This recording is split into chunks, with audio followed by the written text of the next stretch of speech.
আপুনি আপোনাৰ ঘৰৰ মন্দিৰত এই 4টা বস্তু ৰাখক। আপোনাৰ ঘৰত পজিটিভিটি আহিব ল'ব, সকলোবোৰ নিগেটিভিটি নোহোৱা হ'বলৈ ল'ব।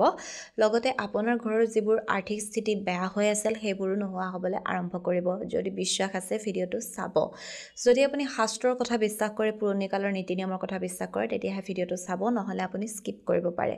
আপুনি যদি আপোনাৰ ইউটিউব, ফেচবুক অথবা ইনষ্টা লিগেল আৰু অৰ্গেনিকভাৱে গ্ৰ'থ কৰিব বিচাৰে, আমাৰ লগত যোগাযোগ কৰিব। আপুনি আমাৰ পৰা legal views, legal subscriber, legal followers এই সকলোবোৰ লিগেল আৰু অৰ্গেনিকভাৱে ল'ব পাৰিব। আমাৰ হোৱাটছএপ নম্বৰ 9864808721। আপুনি আমাৰ হোৱাটছএপত মেছেজ কৰিব, আপোনাৰ ক্ৰাইটেৰিয়াখিনি জনাই দিব আৰু আপোনাক আমাৰ তৰফৰ পৰা ফোন কৰা হ'ব। এতিয়া আমি জানিম যে আপুনি আপোনাৰ ঘৰৰ মন্দিৰত এনেকুৱা কি বস্তু থৈ আপোনাৰ ঘৰলৈ পজিটিভ ৰিজাল্ট আনিব পাৰিব। এতিয়া আপোনালোকে এটা কথা মন কৰিব লাগিব, আপোনাৰ ঘৰত যদি আৰ্থিক স্থিতি বেয়া হৈ আছে, সেই আৰ্থিক স্থিতিটো ভাল কৰিবলৈ আপুনি কি কৰিব লাগিব? কৰ্ম কৰিব লাগিব, কষ্ট কৰিব লাগিব। আৰু কষ্ট কৰি উঠিও যদি আপুনি ভাল ফল পোৱা নাই, তেতিয়াহ'লে এই উপায়সমূহ কৰি চাব পাৰে। এতিয়া চাবচোন, আপোনালোকে বহু মানুহ আছে খুব কষ্ট কৰে, কিন্তু সেই যে কষ্ট কৰিছে, কষ্ট কৰাৰ সমানে জানো তেওঁলোকে ফল পায়? নাপায় নহয়।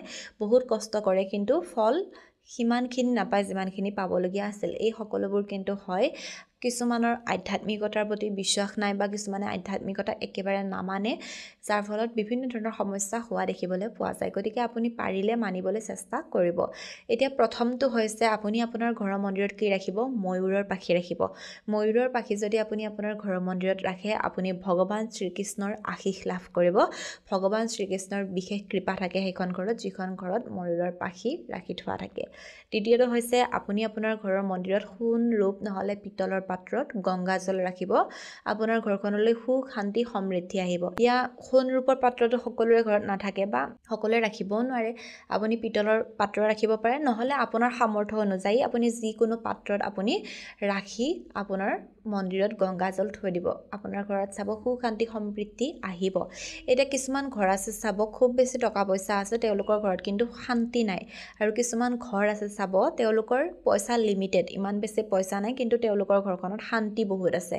এইবোৰ যে হয়, এইবোৰ কিন্তু আমাৰ কৰ্মৰ কাৰণেই হয়। গতিকে আপুনি যি কৰ্ম কৰিব সেয়া ফল কিন্তু আপুনি এই জন্মতেই ভুগিব পাব। তৃতীয়তে হৈছে আপুনি আপোনাৰ ঘৰৰ মন্দিৰত শংখ ৰাখিব পাৰে। শংখ ৰাখিলেও খুব ভাল বুলি কোৱা হয়। আৰু চতুৰ্থতে আপুনি আপোনাৰ ঘৰৰ মন্দিৰত বাঁহী ৰাখিব পাৰে।